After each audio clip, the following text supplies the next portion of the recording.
Hi, good afternoon, everyone. My name is Dominic Tanchico, and I will be your host for today's webinar. Before we begin, if any of you have any questions regarding the discussion, don't hesitate to send them to us by entering it in the comment section of whatever social media platform you're watching this on, and I will be here to relay them to our guest speaker for today.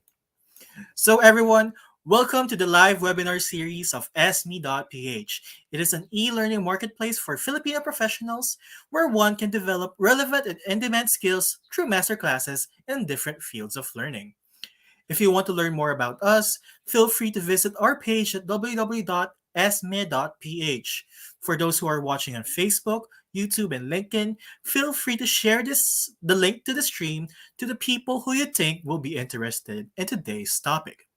So, to kick it off, we would like to first mention that this webinar is in partnership with the Filipino International Franchise Association, or FIFA.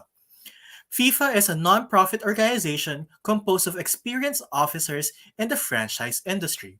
They're looking to bring together franchisors, franchisees, and those with an interest in the franchise sector to facilitate the process of learning and sharing information with the ultimate goal of encouraging high standards of conduct. Through meetings, seminars, and other related activities, FIFA strives to assist those who are considering buying a franchise and to provide them help in making the right decision. They also support those involved in franchising their own businesses to ensure that the correct procedures are established right from the get-go. So, I am sure that all of you know from our banner above, our topic for today is all about trademark registration. As context to this topic, a trademark is used to distinguish goods and services, which can be expressed in a word, a group of words, maybe a sign, a symbol, a logo, a 3D container, or maybe some combination of these and more. If you are a business, differentiating your goods or services from others gives you a competitive edge. This highlights this highlights to us why it would be beneficial to learn more about trademarks, how to apply for protection, and how to manage them. Additionally, if you plan on franchising your business or simply want to protect your logo or name, getting a trademark is definitely essential. If you have a DTA registration or a SEC registration, this is not enough to be a franchisor. You award a trademark in your agreement, and so you would also need to apply for it. So, to begin our webinar, I would like to introduce our speaker for today. He became the trademark specialist in 2015 and does the speaking engagement nationwide as part of the franchise seminars conducted by RK Franchising Consultancy. He has assisted clients of more than 100 brands in getting their trademark registration in the Intellectual Property Office of the Philippines, or IPOPHL. In 2017, he was assigned to do the manualization for the international projects in Saudi Arabia. But in 2020, due to the COVID-19 crisis, he was reassigned again as trademark specialist up to the present. So, ladies and gentlemen, without ado, let us all welcome our speaker for today, Sir Sokrie Malaco. Hello, Hi, sir. sir. Good afternoon. Good afternoon, sir. How are you? Have you eaten lunch? Yes, I'm good, and um, I'm okay. Yes. Okay, that's so good to hear from you. So, I will give the floor to you now, sir. Okay. So thank you so much, and thank you for the kind introduction. So, guys, good afternoon, and my topic for today's afternoon is all about the importance of trademark registration. Okay, so before I start my presentation, I would like to know if you have any ideas regarding the trademark. Okay, so actually, guys, trademark is always been part of our lives, our daily lives actually. Kasi if you buy a certain products, yun po yung mga tinatawag natin na pagka may nakita kayong, let's say for example, Coca-Cola, if you buy soft drinks and you preferred Coca-Cola, so Coca-Cola is a trademark. Another is pagka bumili kayo ng mga damit or clothes. So pagka bumili kayo ng mga clothes, meron tayong preferred brand. So ang brand po is of course a trademark. So let's say for example a pen shop, that is an example of a trademark. So it is very common to our daily lives. Okay, so let's begin with my presentation. So this is the outline of my presentation for today. So first is the introduction. Pangalawa is the importance of registration. Pangatlo is the registration of or registrability reports. And lastly, the registration process. So first, what is intellectual property? So, pagka narinig po natin yung mga intellectual property, word na intellectual property, ano po yung pumapasok sa ating isipan? Okay, intellectual property refers to the creations of human minds such as innovation, literary and artistic works, design, pictures that is used in commerce. So we have six categories in intellectual property. So we have trademark, patent, utility model, designs, copyright, and trade secrets. So, since trademark po yung topic natin ngayon, so magfo-focus po tayo dito. So, this is actually a perfect example of an intellectual property. Okay? An iPhone 10. Okay. So, kung mapapansin po natin sa number one, patent, so ang very example po ng patent is the iPhone camera hardware. So ang camera hardware po ng iPhone is naka-patent. And pangalawa, copyright. So ang naka-copyright po sa iPhone 10 ay yung user manual, software, images, and of course, yung mga ringtones. Okay? So hindi po siya pwedeng gamitin ng mga ibang developer or yung mga manufacturers ng mga ibang brand. So, pangatlo is yung layout design. So, ang layout design po ng iPhone 10 is yung microchips. And meron din po tayong tinatawag na industrial design, which is ang industrial design dito is the graphical user interface and the design of the phone. So lahat po ng iPhone design ay ano po yan, naka-industrial design. And lastly is yung trademark. So ang trademark po dito ng iPhone 10 is yung laman po. So names of apps. Let's say for example, the Google, YouTube, Facebook, and so on and so forth. So yun po yung tinatawag natin na trademark. So very common po siya sa ating daily lives. So kahit nagbabrowse-browse lang po tayo, makikita din po natin. Even po nanonood lang po kayo sa televisions like GMA, ABS-CBN. So yun po ay trademark. Okay? So let's define what is a mark. So a mark means any visible signs that is capable of distinguishing the goods or a trademark or services or a service mark of an enterprise and shall include a stamp or mark container of goods. So ibig sabihin po, any visible signs, any signs na makakapag-distinguish doon sa goods and services. Let's say for example sa supermarket or sa convenience store. So, sa convenience store, iba-iba po yung makikita yung trademark doon since iba-iba po yung mga brand na binibenta doon. Okay? Meron din po tayong tinatawag na collective mark, which means any visible signs that is capable of distinguishing the origin, common characteristic, quality of goods or services of a different enterprises under the control of a registered owner. Okay, so ito po usually yung mga organizations, mga associations, let's say for example sa isang place, let's say sa Pampanga, meron po sila mga delicacies. So nagtitipon-tipon po yung mga um, ESMEs doon, tapos iisahan na lang po yung bentahan nila. So, the perfect example of this are yung ina-advertise ni DTI na Go Local. Okay, so yun po. So governing the law, so Republic Act 8293 or otherwise known as the IP Code of the Philippines, and it was approved on June 6, 1997, but it took effect on January 1, 1998. And the IP Code introduced major changes to the Philippine trademark system.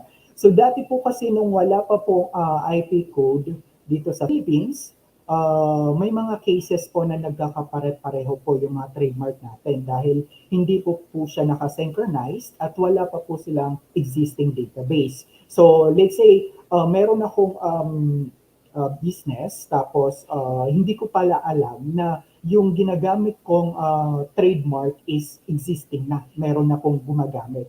So ngayon, pwede ko na po ma-check sa IPO database kung may existing na po yung kung may existing na trademark doon sa ginagamit ko. So mabilisan lang po yung mabilis po natin malaman kung meron ng existing. So, dalawa po yung rule na sinusunod ng IPO. So, registration is the basis of ownership. Ibig sabihin po, kahit 10 years mo nang ginagamit yung trademark mo, tapos hindi nyo po na trademark, and one day meron pong nag-trademark doon sa, or nag-file doon sa IPO ng same trademark mo. So, pagka nag-grant po sa kanya, ibig sabihin siya po yung may karapatan doon sa trademark. So, pwede po kayong pagbawalan na gamitin yung even kayo po yung unang gumamit.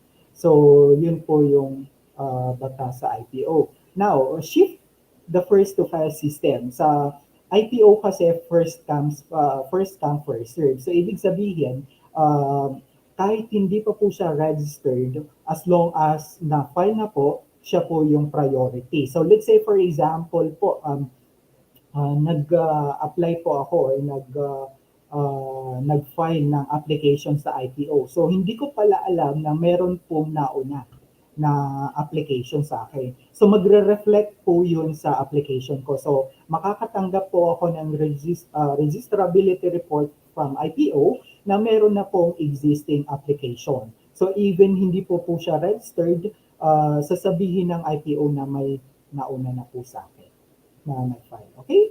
So, ganun po. Now, let us differentiate the difference between the SEC, DTI versus the IPO. Okay? So, SEC and DTI only allows you to do business. Okay? A requisite to engage in business and entering into contracts. Usually, yung naka-register po sa SEC and DTI ay ginagamit po natin sa mga receipts, sa uh, ginagamit din po natin sa mga contracts. Okay? So, yung sa IPO kasi is the trademark alone. So, hindi po natin yun ginagamit sa mga contracts at sa mga official receipt. Okay? So, IPO or SEC and DTI does not protect your trademark since ang nag-govern po nito is the IPO. Does not prevent others from using your trademark dahil kay IPO din po ito. You cannot also file TM infringement kasi pagka nag-file po tayo ng TM infringement, kay IPO po tayo magpa-file, hindi po kay SEC and DTI. Okay? Sa IPO po tayo magko-complaints. And you cannot also utilize rights under IP code pag hindi po kayo registered owner sa IPO. Okay? So again, magkaiba po yung rule ng SEC and DTI and the IPO. So kung gusto niyo po maprotektahan yung brand name or yung trademark nyo, kailangan po ninyo trademark sa or i-file sa IPO. Hindi po sa SEC and DTI. Okay? So in short, ang Second DTI, doon po natin nare-register yung mga corporate name, yung mga corporation, yung partnership, and so on and so forth. Okay? So, let us proceed with the registrability reports. Ito po yung mga bawal sa IPO. Okay? So, pag meron pong ganito sa application nyo, sa trademark nyo, malamang sa malamang, i-dis approve po yun or i-decline. Reject, kumbaga. Okay. So, number one, pagka meron pong immoral, deceptive, scandalous, and disparage. Okay? So, number one dito is itong trademark na na-decline, which is barak or alcoholic beverage. So, kung mapapansin po natin, hindi naman po siya immoral, hindi naman siya scandalous, at saka hindi rin po siya disparage. So, ibig sabihin po nito ay deceptive. Mami-mislead po yung public regarding dito sa trademark application. Bakit po yun nasabi? So, if you're familiar with Barack Obama, yung previous president po ng United States, ang pangalan po nito ay si Barack Obama. Ngayon, if you pronounce this word Barack it sounds like po. Okay? So, kaya dinecline po siya. Mislead po siya sa public na akalain po ng public na um, si Barack Obama po yung may-ari nito. Okay? So, pangalawa po is, itong nasa baba is the Coco ni Martin. So, ang product po nito is buko juice. So, since si Coco Martin po is a public figure, or celebrity here in the Philippines, so well-known po siya na tao. Okay? So kaya po dinecline siya dahil makaka-mislead din po sa public. Okay? Dahil aakalain po ng tao na ang uh, brand na ito ay pagmamayari ni Coco Martin. Okay? So deceptive. Now, we also have flags, coat of arms, and other emblems. So lahat po ng flags or coat of arms and other emblems po ng government agencies, bawal po siya include sa IPO. So yung mga flags, uso yan sa trademark. Marami na po akong na-handle na clients na meron po siyang naka-indicate na flags. So, bawal po yun. So, lagi po yun ina-advise sa mga clients ko na i-remove po dahil hindi po siya allowed sa IPO.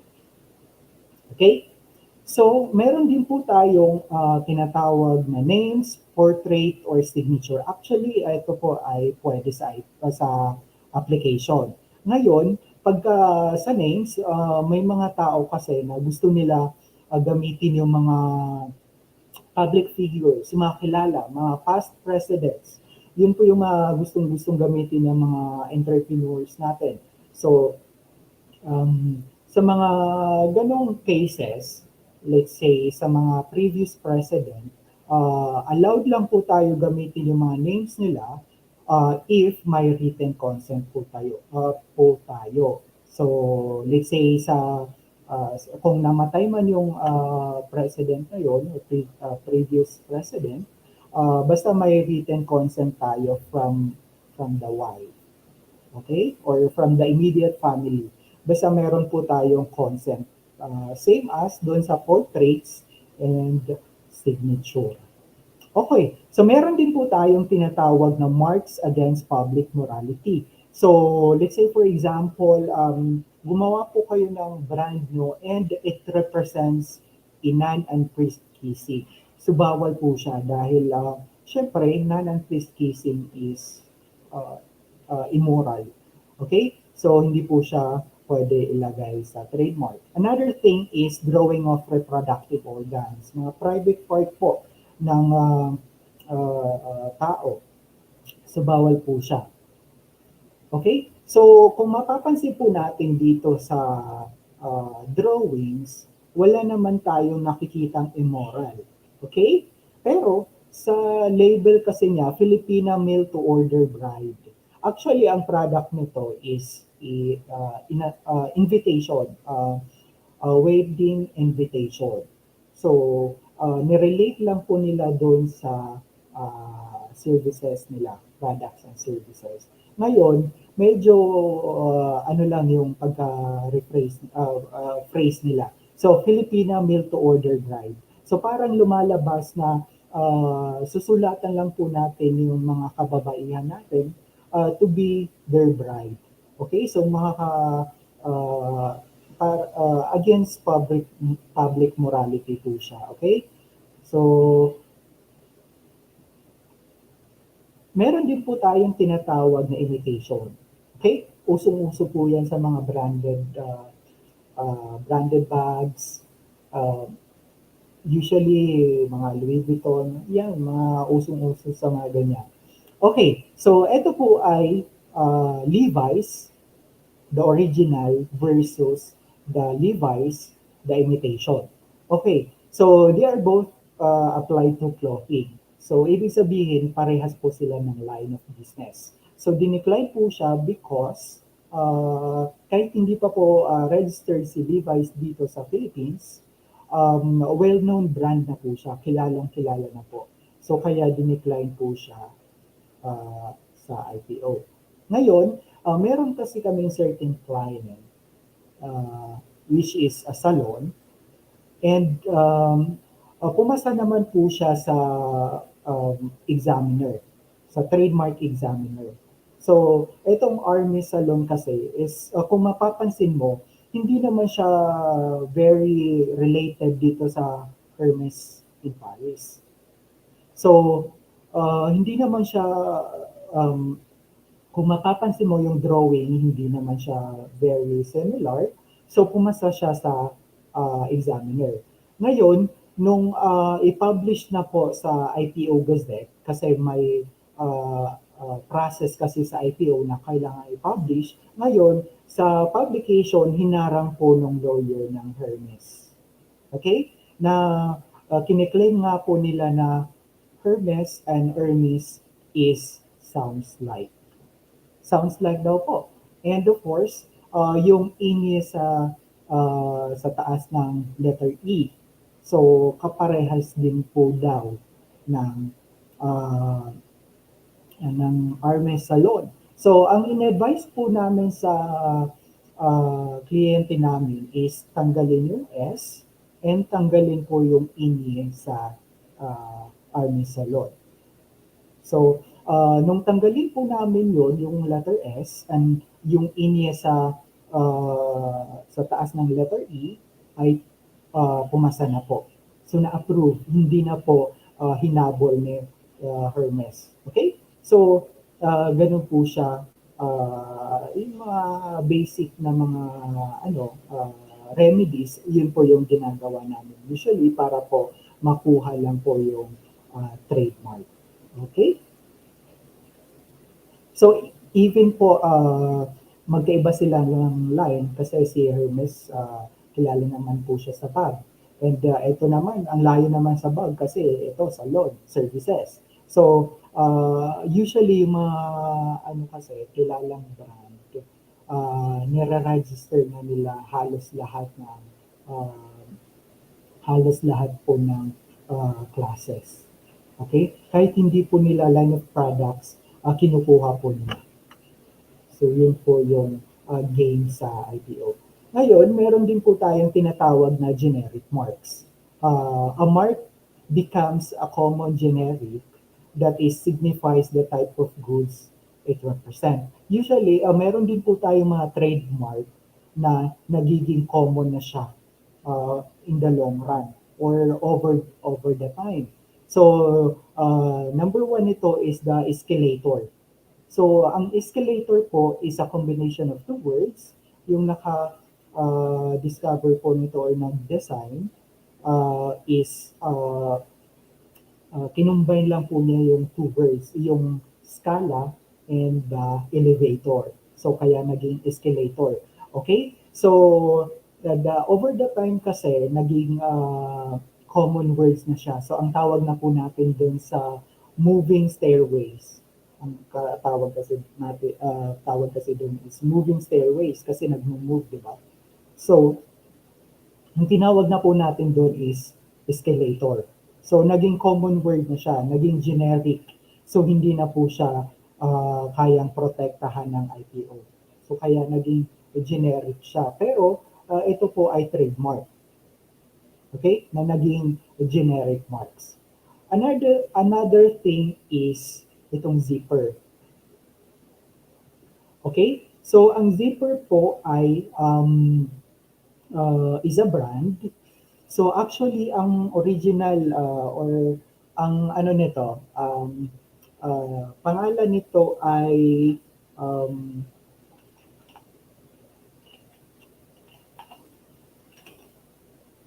uh, uh, ang original kasi natawag dito ay class plucker. So, ang class plucker po, yun po yung pinakatawag sa zipper. Okay? So, dahil mas mabilis po tandaan yung zipper, so, naging common na din po sa atin. So, ang tawag natin sa class plucker is zipper, which is the brand. So, naging generic word siya dahil yun na po yung nakasanayan ng tao, yung zipper. Okay? So, another thing is yung Xerox. Actually, the Xerox is a brand. So, brand po siya. So,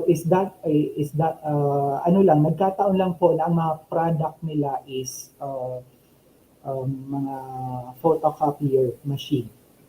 Okay? So, ang tawag po, nung college po ako, ang uso po sa amin, pagka nag-photocopy kami, ang sasabihin po namin sa mga photocopier, Sir, ma'am, pa-Xerox po, which is mali. So, dapat pala pa-photocopy. Okay? Dahil ang Xerox is a brand. So, photocopy po yun, hindi Xerox. Okay? So, nakasanayan lang po natin sa uh, daily lives natin. So, mas familiar tayo sa Xerox. Okay. So, ito po yung mga tinatawag natin na generic marks. So, let's say for example po, nag-business kayo ng cane vinegar at ang tinawag nyo sa brand nyo is cane vinegar alone. So, of course, dinescribe nyo lang yung product nyo, so bawal po siya. Another thing is, nag-business kayo ng ballpen. Tapos, nag-reverse psychology kayo. So, ang ginawa nyo, inkless. So, of course, makaka-cause po siya ng confusion sa public. Makaka-mislead dahil ang purpose po ng ballpen is to write. So, of course, meron po siyang ink. So, therefore, makaka-mislead, so bawal po siya. Pangatlo is sardines. Nag-business kayo ng sardines, tapos ang ginawa ng brand name, sardines alone. So, bawal po siya. Why? Kasi dinescribe nyo lang po again yung trademark nyo. Kung mapapansin po natin, yung mga sardines na products like Youngstown, 555 sardines, Ligo, yun po yung allowed. Okay? So, kung sardines alone lang, yun po, bawal po siya. Okay. So, meron din po tayong tinatawag na descriptive mark. Okay? So, ice cream. So, from the word ice, of course, malamig po siya. Okay? So, ang nag-business kayo ng ice cream, tapos ang ginawa ng brand name, cold. So, from the word ice, ibig sabihin malamig siya. So, dinescribe nyo lang po yung product nyo. Unless, meron po tayong ice cream na mainit. So far, lahat po ng ice cream natin ngayon is um, uh, ice cream is malamig. So, or ice, and yun, bawal po siya. Ngayon, meron din po tayong tinatawag na, okay, another example is fit for t-shirt. So, of course, yung t-shirt natin, ang purpose nito is to fit. Okay? So, lahat po ng t-shirt sinusuot yan. So, of course, descriptive siya doon sa products. And pangatlo po is the eyeglasses. So, nag-business po kayo ng eyeglasses. Okay? So, eyeglasses. So, ang ginawa ng brand name is frame. Of course, lahat po ng eyeglasses natin ngayon, naka-frame. So, unless meron po tayong na-discover na lumulutang na eyeglasses. So, as of now, uh, sa technology natin, wala pang may kayang lumilipad yung eyeglasses, so bawal po siya. So, technical factors po siya sa product. Okay, meron din po tayong tinatawag na descriptive indications. So let's say for example, nag-business kayo ng bananas at ang ginawa ng brand name, Latundan. So ang Latundan po is a kind of banana. So bawal po siya. Pangalawa, nag-business kayo ng mouthwash, tapos ang ginawa ng brand name, gargle. So ano po bang purpose ng gargle? Of course, to gargle the mouthwash. Hindi po iniinom yung mouthwash. Okay? So again, descriptive indications. So meron din po tayong tinatawag na descriptive as to origin. So kung saan po nakilala yung product na yon, so hindi na po pwedeng gamitin as a brand. So number one, or the perfect example of this are tuna. Okay, so ang tuna ay nakilala po sa Jensen, so bawal na po siyang gamitin. Same as bangus for dagupan. Okay, sa trademark mo, mayroon tayong tinatawag na three-dimensional mark. Okay, so a three-dimensional mark protects the shapes of the products and facilitates their distinction in the market from the other created by the competition. So yung mga packaging po natin, pwede po natin ipa-trademark yung mga shape po ng mga packaging natin. So let's say for example, ito pong nasa drawing, so yan po yung mga ina-allowed. Naka-detailed po yung yung design, naka 3D. Okay? So, kung ganito po yung gusto nyong i-trademark, it is very generic battle. So, kahit sino pong business owners, pwede po nilang gamitin ito. Allowed po sila dahil ito po hindi siya protected ng IPO. Okay? So, usong-uso po ito sa mga sari-sari store. Okay? So, mga nilalagyan ng kung ano-ano. Okay, so ito po yung perfect example ng 3D mark. Okay, so ito po, registered siya sa IPO worldwide. So kung mapapansin nyo po, kahit makita nyo lang po yung design ng bottle, kilala nyo na po. So dito sa itong bote na 60 bottle, which is the Coca-Cola. So, mapapansin po natin sa billboards ng Coca-Cola na sa pinakababa, meron silang sinusulat na the Coca-Cola bottle is a trademark of Coca-Cola Company. So, ibig sabihin, trademark po nila to. Okay? So, hindi po pwedeng gamitin ito ng any business. Same as dito sa uh, Yakult. Okay, so ito po yung other examples ng collective mark.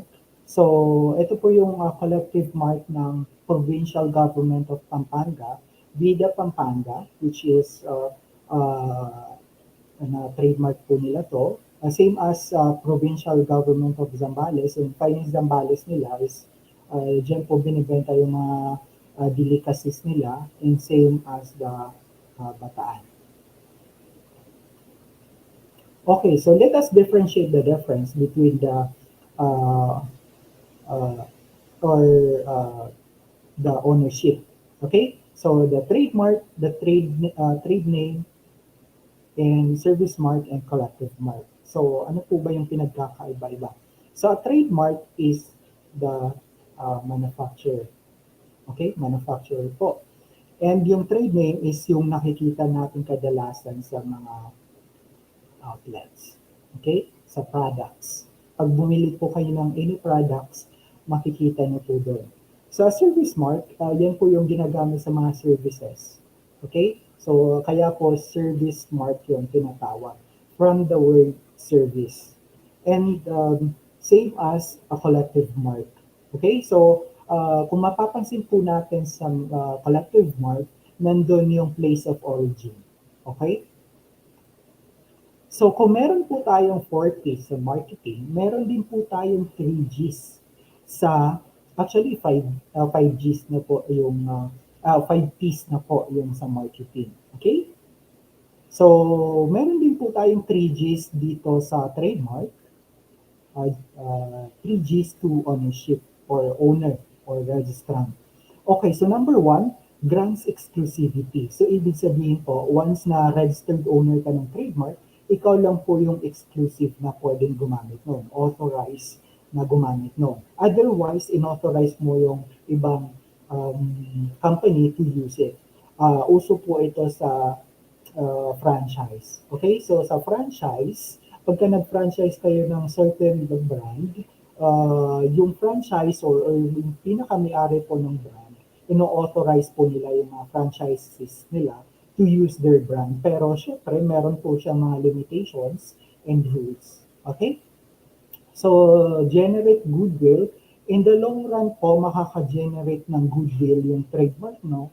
And of course, makaka-gain ng recognitions and reputation. So, uh, kadalasan nagkakaroon ng mga awards, nagkakaroon ng value yung mga trademark natin in the long run. Okay? So, pwede rin po natin ibenta yung trademark natin pagka meron ng value. Okay. So, ito po yung mga examples of trademark. Meron po tayong tinatawag na wordmark, figurative mark, or symbol. Pwede rin pong combination, figurative mark with wordmark, and uh, 3D mark and stamp or mark container foods. So balik po tayo dito sa word mark. So ang word mark po is yung any typeable yung pwede po nating i-type na letters. Okay, letters, numbers, basta kayang i-type po, yun yung tinatawag natin na word mark. So, a figurative mark, yun po yung tinatawag ng mga pictures, symbols na ano po siya, wala po siyang uh, word mark. Okay? So, kung gusto niyo po ng combination, meron din po, pwede po natin i-combine yung symbol at word mark. Okay? Allowed naman po siya at same po yung bayad. Okay? Ang slogan po ay dito po siya pumapasok sa wordmark. Okay? Kadalasan wordmark po yan. So, importante din po yung slogan natin dahil kahit marinig nyo lang po yung slogan ng certain company, alam nyo na po. Kahit hindi nyo pa po nakikita, basta marinig nyo lang po yung slogan. So, the very perfect example of this is yung nakasisiguro gamot ay laging bago. So pag narinig niyo po yun sa mga radios, advertisements, uh, alam niyo na po kung sino yung tinutukoy ng slogan na yun, which is si Mercury Brand, of course. Okay, so 3D mark, yung sinasabi ko po na naka 3D po yung picture. So, yun po yung tinatawag natin na 3D mark. Kadalasan talaga dito is mga packaging. So, of course, pumapasok din po yung mga sa Adidas, yung mga shape ng mga design ng mga products, mga shoes. So, tinitrademark po nila yun. Okay? So, another thing is stamp or mark container foods. So, usually also din po to uh, sa mga drinks, soft drinks. Okay, si Coca-Cola. So kung mapapansin po natin, naka-emboss po siya doon sa bottle. So ang ibig sabihin ng stamp or mark container goods, hindi siya nabubura doon sa pinaka-packaging. Okay, so yun po yung stamp or mark container goods. Now, let us proceed with the trademark registration. Okay, so trademark application requirements. So ito po yung mga requirements natin uh, to apply for a trademark. So of course, reproduction of the mark. Kailangan po natin ng trademark or yung tinatawag na word mark or figurative mark. Pangalawa is the list of goods and services or tinatawag sa IPO na misclassification. Okay? So 1 to 45 po yan. So kailangan nyo po i-categorize yung trademark nyo. So let's say for example po, restaurant. So papasok po siya sa class 43 which is provide services for providing food and beverage. Okay? So same as sa cafe, same class po sila. And contact details of the applicant and its agent and representative. Okay, so kailangan din po yung contact details ng applicant. And of course, hindi po libre yung application natin. So meron po siyang certain fees. Okay? Now, this is the application process flow chart. So, number one, application for registration of the trademark or collective mark. So, pagka nag-submit po kayo ng application, a few days or months, magkakaroon po siya ng formality and substantive examination. So after po ng application, may assigned examiner po na mag-i-examine kung meron pong naka-indicate na mga registrability reports, yung mga bawal. Okay? So, tinutulungan po kayo ni examiner to uh, uh, uh, remove yung mga hindi pwedeng ipa-trademark. Okay? So, kaya pagka meron kayong application, tapos may bawal doon sa application nyo, mag-i-issue po sila sa inyo ng registrability reports. And kailangan po natin mag-response dito within 2 months, otherwise ma-abandon. Kadalasan po sa mga nag-apply ng trademark application, na-abandon po yung mga trademark nila dahil once po na naka-receive sila ng registrability reports, hindi na po nila alam yung gagawin. That's why nandito po yung FIFA na para tulungan po yung mga business owners na walang idea on how to register their trademark. Dahil hindi po basta-basta yung pagpa-file ng trademark. Okay? Kadalasan ang gumagawa nito mga lawyers.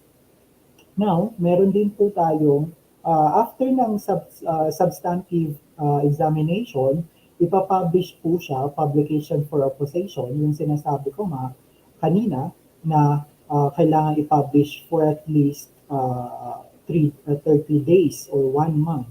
Okay? So, after kasi ng examination process, pagka walang problema, ipapasa na po siya for publication.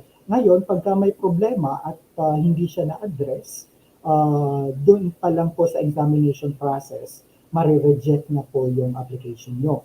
Pero kung na-address naman po yung objections na sinasabi ni examiner, i-forward na po yan sa publication.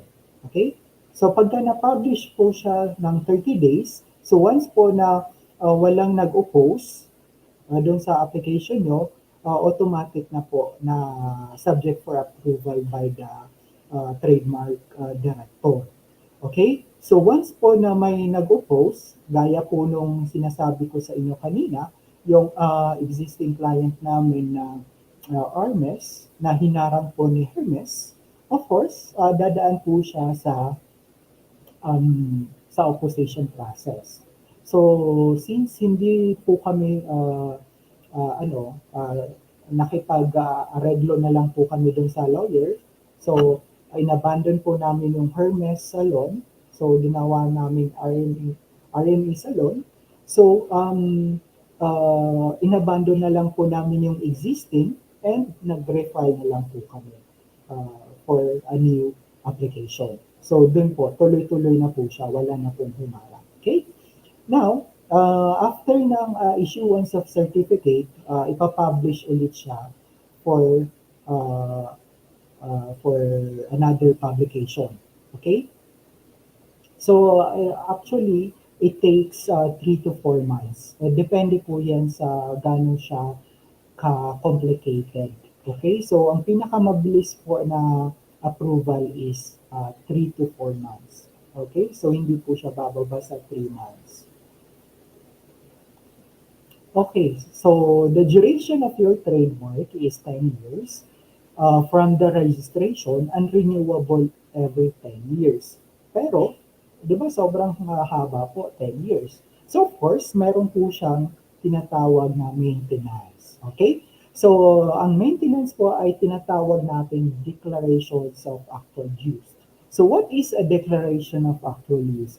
Actually, it is a sworn statement duly signed by the trademark owner or representative and notarized. Okay? So at least 5 specimen po yung kailangan natin i-submit.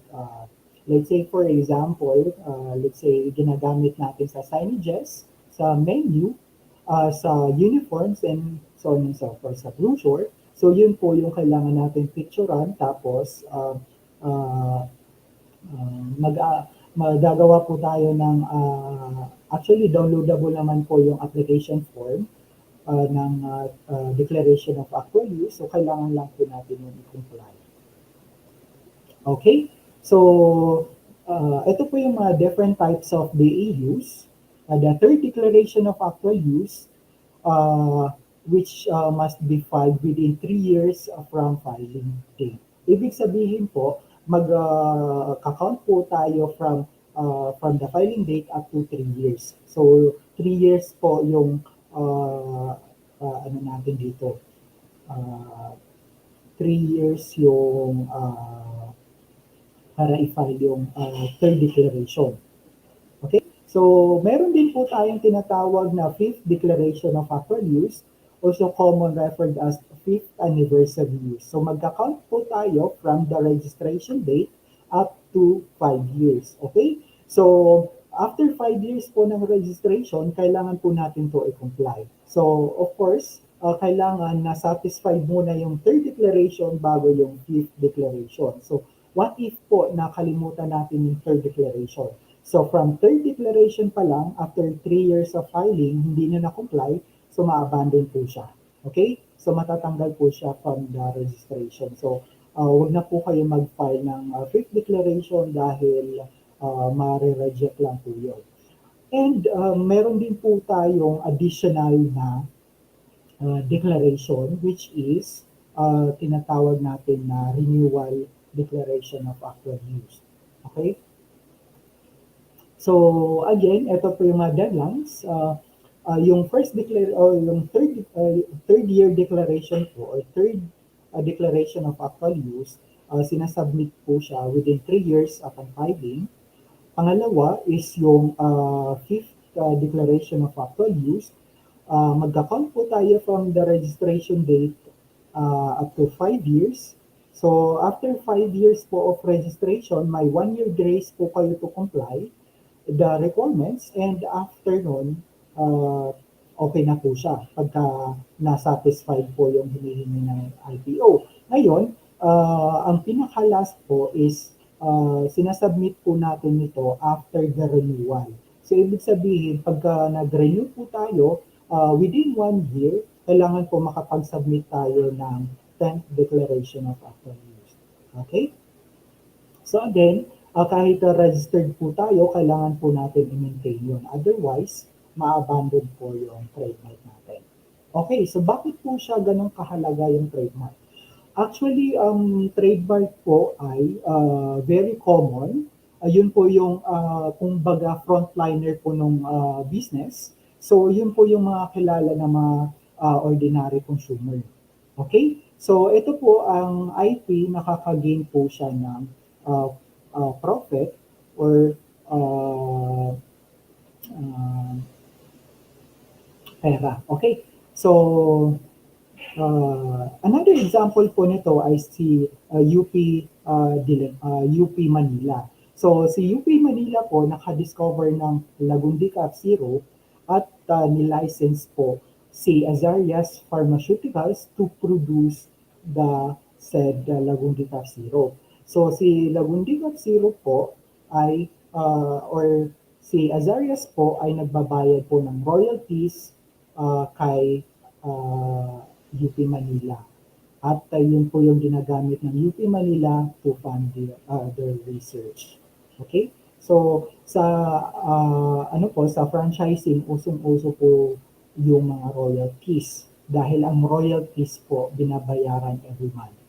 Okay? So, sa franchising, lahat ng mga franchisees required to pay royalties. Okay?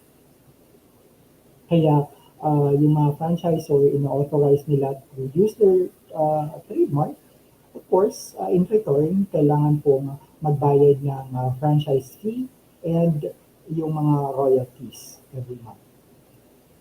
Okay, so ito po yung top 20 brands worldwide. So nangunguna po si Apple, pangalawa po si Google, pangatlo si Microsoft. So ang value po ni Apple as of 2020 ay $241.2 billion. So kung gusto niyo pong bilhin si Apple, kailangan niyo po i-prepare yung 241.2 billion if ibibenta po nila. Okay?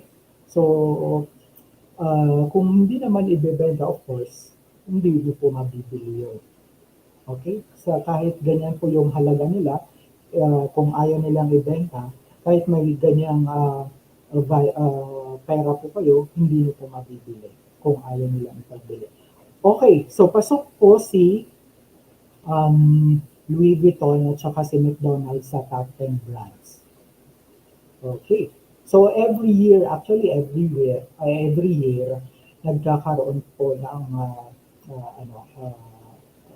changes. So hindi po let's say for example number one si 20 sa 2020 number one si Apple. So pwede pa po 'yun bumaba.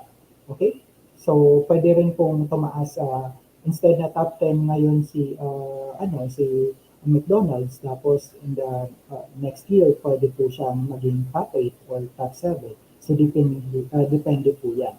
Okay, so ikaw nga ni John Stewards, former chairman of Kikaros, if this business were to be split up, I would be glad to take the brands, trademarks, and goodwill, and you could have all the breaks and mortar. And I would feel better than you. So, ika nga, kapag nag-split up yung mga business owners or mga owners ng brand, mas preferred pa po ni John Stewards na kunin yung trademarks, goodwill, at saka brands ng specific brand at mas magsasuccess po siya.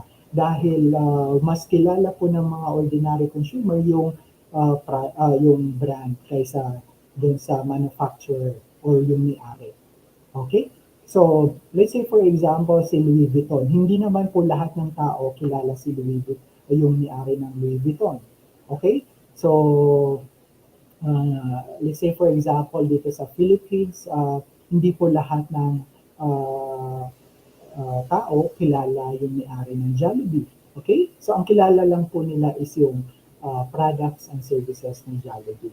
Pero hindi po nila kilala yung may-ari. So, even ibenta po ni Jollibee yung ano nila, let's say si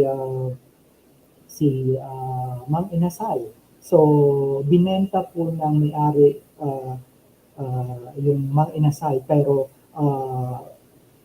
in-improve pa po nila yung Mang Inasal. So nang mabili ni Jollibee yung Mang Inasal, in-improve pa po nila. So okay, so ang tao hindi lahat ng tao alam na ang Mang Inasal nabili na po ni Jollibee. Okay? So ganun po ka-importante yung trademark. So, brand recognition, kumbaga. So, before I end my presentation, I would like to I would like to remind everyone or let's say, the business owners to protect their intangible assets through innovations and registration. Okay, so if you have questions, clarifications regarding dito sa presentation ko, pwede niyo po akong kontakin sa info@franchiseassociation.biz or dito sa 0919-860-9329 or sa 8911-1966. Okay? So, that's it po. So, thank you so much.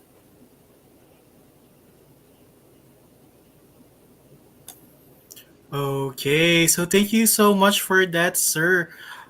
Sir, actually, I have some questions when I was taking notes from your Mm-hmm. presentation. So maybe I could ask these questions before we end our webinar. Sure. Sige po. Okay, so when you were talking about trademarks, sir, I was thinking like someone as young as me who haven't haven't made a business yet since I'm from marketing, Mm-hmm. administration. Mm-hmm. Maybe I'll be making a business in the future. So Mm-hmm. let's say, sir, I have a plan already about my business and I already have everything, but I haven't registered or anything. Would I be able to trademark my logo or my business even though it's not yet registered? Depende po yan kung may existing. So, kailangan pa po yan i-check kung may mga may existing na trademark. So, kung wala naman po siya, pwede naman po i-apply. Pero, kailangan kadalasan talaga chine-check muna. Kasi sa panahon ngayon, sa dami po ng mga entrepreneurs, nagkaka-duplicate na po yung mga brands. Kaya nandiyan po si IPO para po malaman kung ito po ay may existing registration o wala. Okay, so sad to say, like I really have to register first para so I can maybe get more that trademark more to myself. Yes. When you were discussing, sir, regarding the process of application, you have mentioned that a lot of people usually get blocked by this part where they get rejected or like which one was that? The third part where basically after they Mm-mm. applied but Mm-mm. they get the letter. Mm-mm. What would I be able to do if I got that letter? What should I be doing for in order to process my trademark in case someone has taken it or someone is already doing it and all? Okay.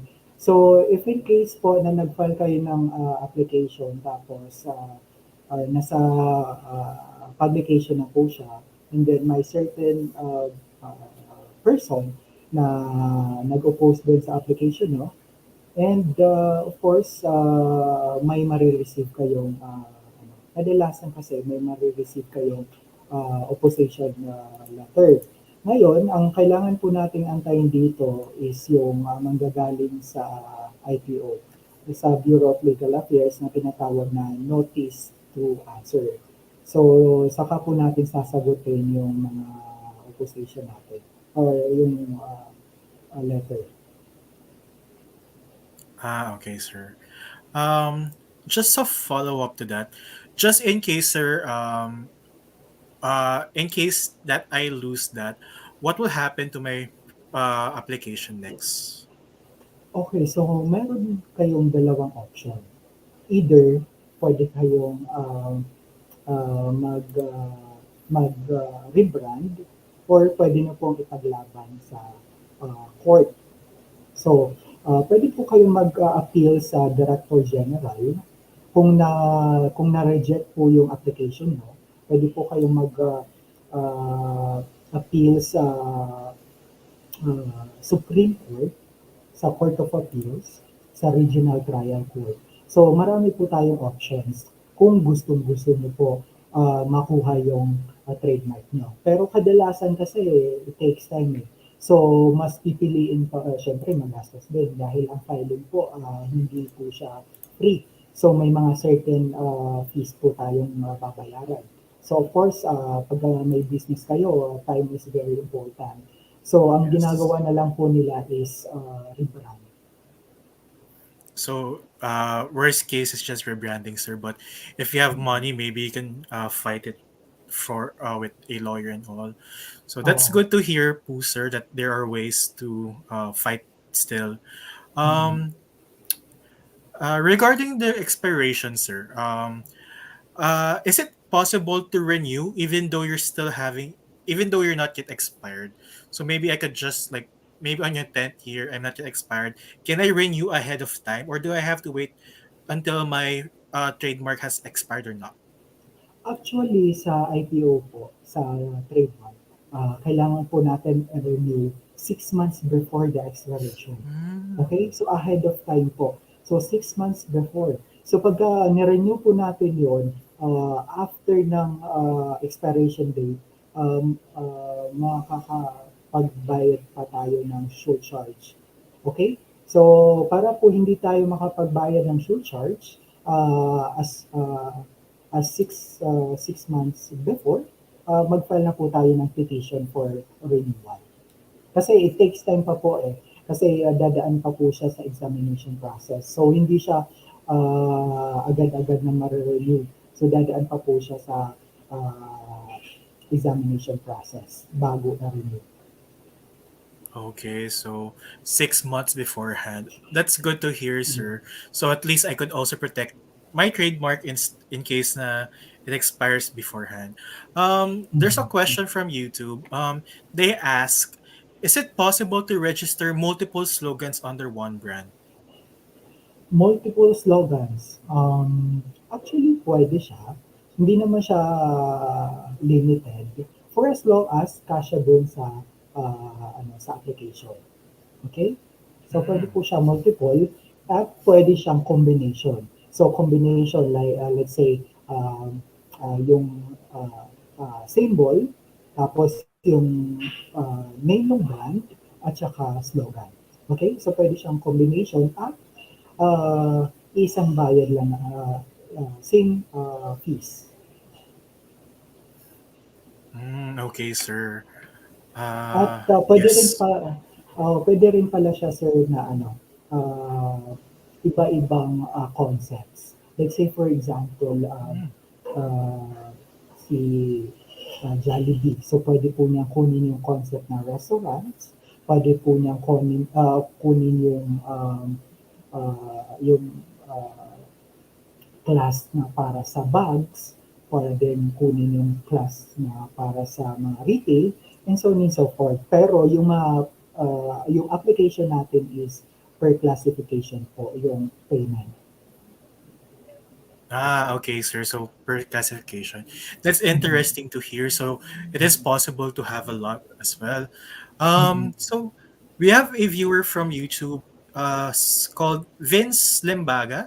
They asked Mhm. po, sir, what if nanakaw po ang trademark tas sila ang nag-register? Masusupa din po ba? Unfortunately po, yun po yung sinasabi ko kanina sa presentation ko.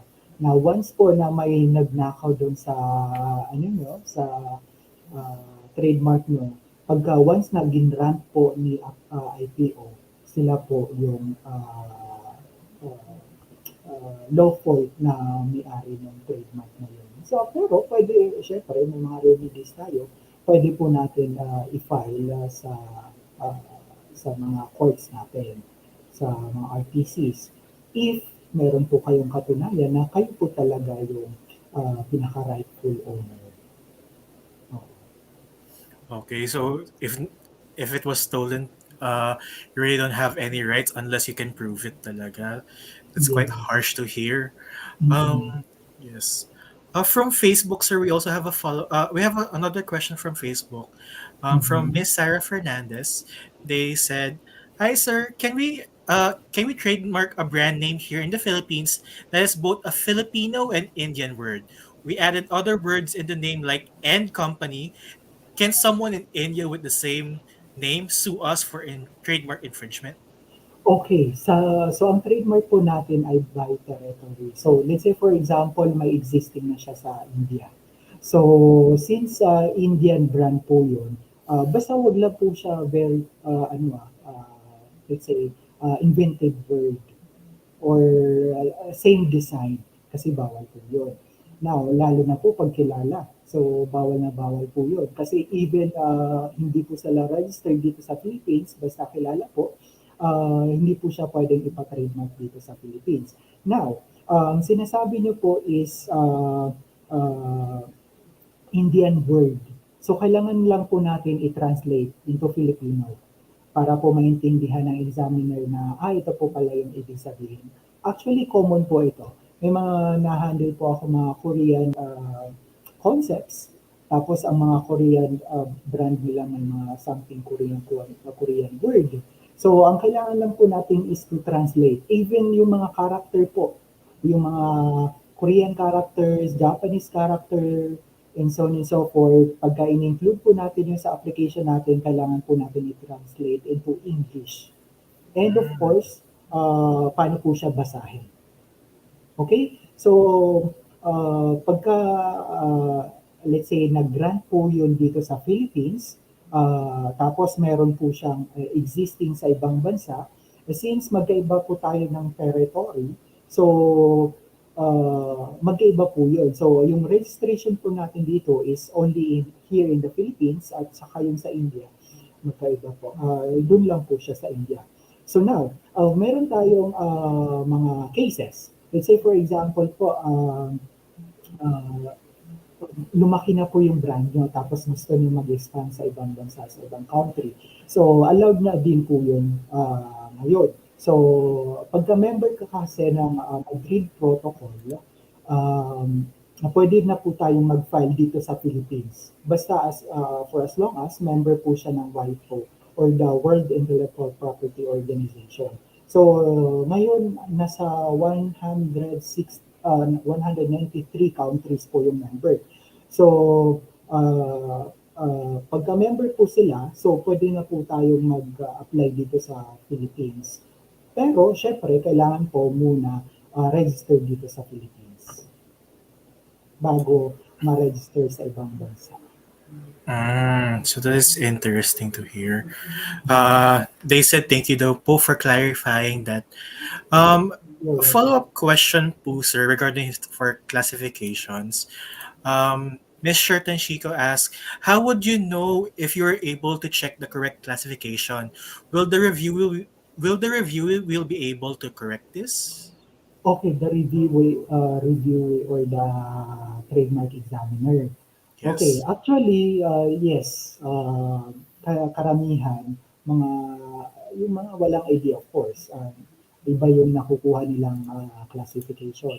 Now, ang purpose din po ni examiner is pagka nakita na may clue dun sa, kasi may description eh. So pagka may clue dun sa description na let's say restaurant, tapos ang kinuha yung classification is class 30, which is pumapasok po siya sa products. So from there, may clue na si examiner na ito for restaurant pala to. So dapat magsasuggest si examiner na ito po is magpo-fall siya sa class 43 since restaurant. So may mga cases na gano'n. Pero syempre pagka walang clue dun sa description, pagka mali din po yung nilagay yung description, so of course hindi po alam ni examiner na yun po ay for restaurant pala. So kailangan talaga careful din po tayo sa description para po may clue si examiner na yun po is nasa tamang class. Mm. I want to follow up on that question, sir. What Yes. is it possible to happen na I registered the trademark, but Mhm. my classification is different from the registered classification? What Mhm. would happen next for that? Okay, so let's say for example, mali po yung classification mo. Now, syempre iba po yung protected na class. So, let's say for example, ang naprotektahan nyo is retail pala. So, ang nakuha niyong classification is class 35, which is retail. So, ang business niyo pala is restaurant. Ngayon, so sa IPO kasi, by classification po yung protection.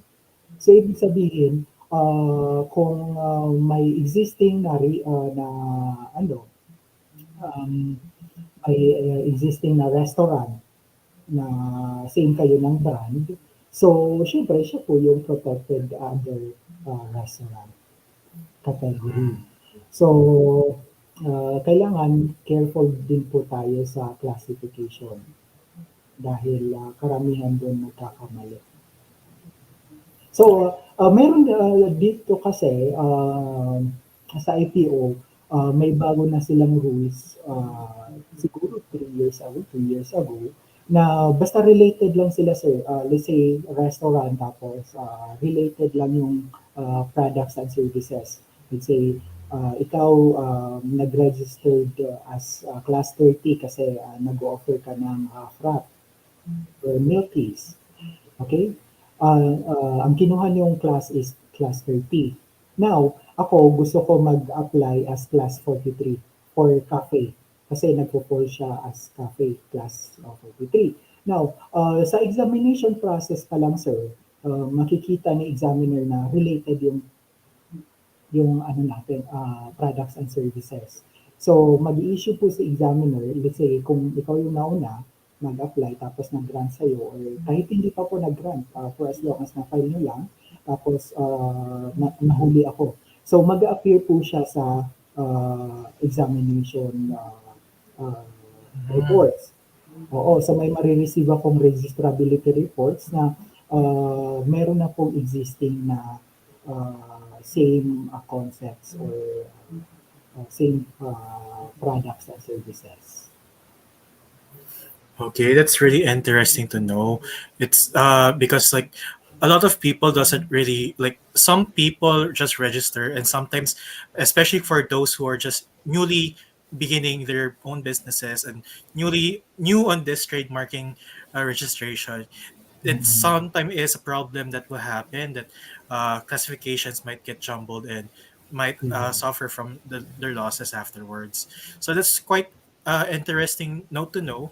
Um, but yes, sir. Last and foremost, it isn't really a question, but what would you Mhm. give? What advice would you give us regarding trademark registration for those who are still who will be or still planning to make their own trademark? Actually, meron po ito po yung dapat nating tandaan when it comes to filing our trademark application. So uno po, kailangan po hindi naman siya, preferably po, kailangan invented words. Kasi pagka mga generic words, kailangan pa po natin yung i-disclaim. So, makaka-receive pa kayo ng registrability reports kay examiner na kailangan po natin i-disclaim yung word na, let's say for example, the webinar. Kasi, syempre, generic word yan. So, kailangan pa po natin i-disclaim or yung series. So, yung mga generic word, kailangan pa natin i-disclaim. Wherein, kung ano po, yung mga invented words, hindi na po natin kailangan i-display. So exclusive lang po tayo doon na tayo, let's say, pinaka-perfect example nito is si Jollibee.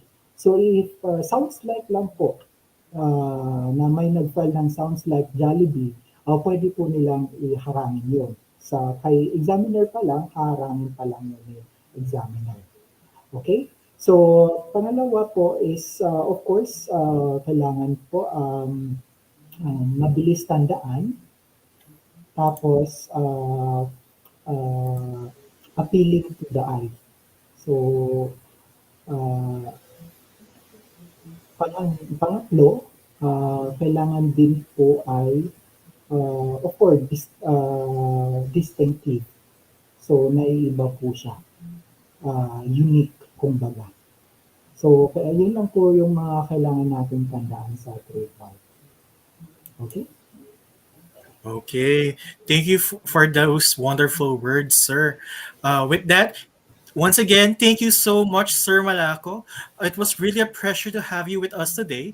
We really appreciate this opportunity to learn from you and your time and effort to give us this presentation to us with these insightful lessons.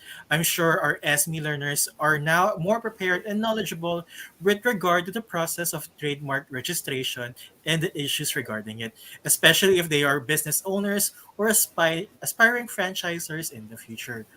Uh, but before we end, sir, is there anything that you would like to say, promote, or would you like to any events that you would have in the future that you would like to say to our viewers? Okay, so thank you so much, sir. I would like to promote our event kasi of course yung association namin, we conduct events. So for this year, uh, meron po kaming event this coming September and October. So guys, I am inviting you to please join us sa Cebu Franchise Expo. Actually, 23rd Cebu Franchise Expo. That would be on September 2 to 25, 2022, of course, via www.cebufranchise.com. So, virtual po tayo. Now, meron din po kaming face-to-face, guys. If you are free on September 2 to 4, meron din po kaming face-to-face event sa uh, Robinson's Galleria Cebu. Doon sa may atrium po, meron po kaming franchise events po. Sana po makapunta po kayo. And of course, meron din po kaming event on October 1 to 23. It's called 17th Mindanao Franchise Expo. So, online din po siya. Okay, so uh, it's www.mindanaofranchise.com. So sana po punta po kayo. Now, open din po kami for companies na gusto po mag-exhibit. Okay, so meron pa pong mga available slots. Pwede po kayong magpa-reserve. Ito po yung number ko. Pagka gusto niyo po mag-reserve, mag-join sa amin as an exhibitor, kontakin niyo lang po yung email ad ko na FIFA. It's FIFA expos, expos at gmail.com. Okay? Or pwede na po ako kontakin sa number ko, mobile number ko na 0917-860-9329. Okay, so that's it po. Before we end po our webinar, let us watch po yung vlog po na ginawa ng Ateneo de Cebu. Para po may at least may idea kayo how we conduct our franchise expos sa Cebu. So, thank you so much, sir. So, sana po ma-play niyo yung videos namin. Okay, thank you so much, sir. Okay, everyone, here's a video right now.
Okay, wasn't that quite something? So, for everyone who's still tuned in, please do check out those expos that Sir Malaco has provided us, and it will be interesting this September.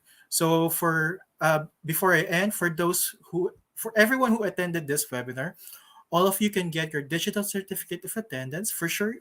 for sure you want to get yours.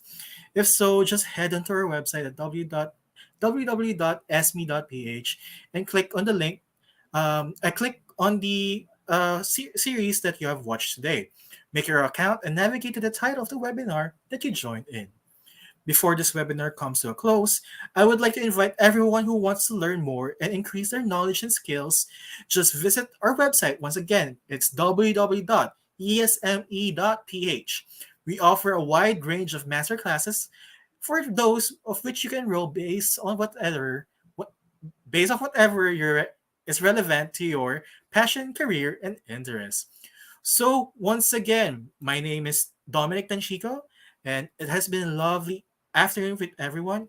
I hope that you guys have a wonderful weekend and stay safe.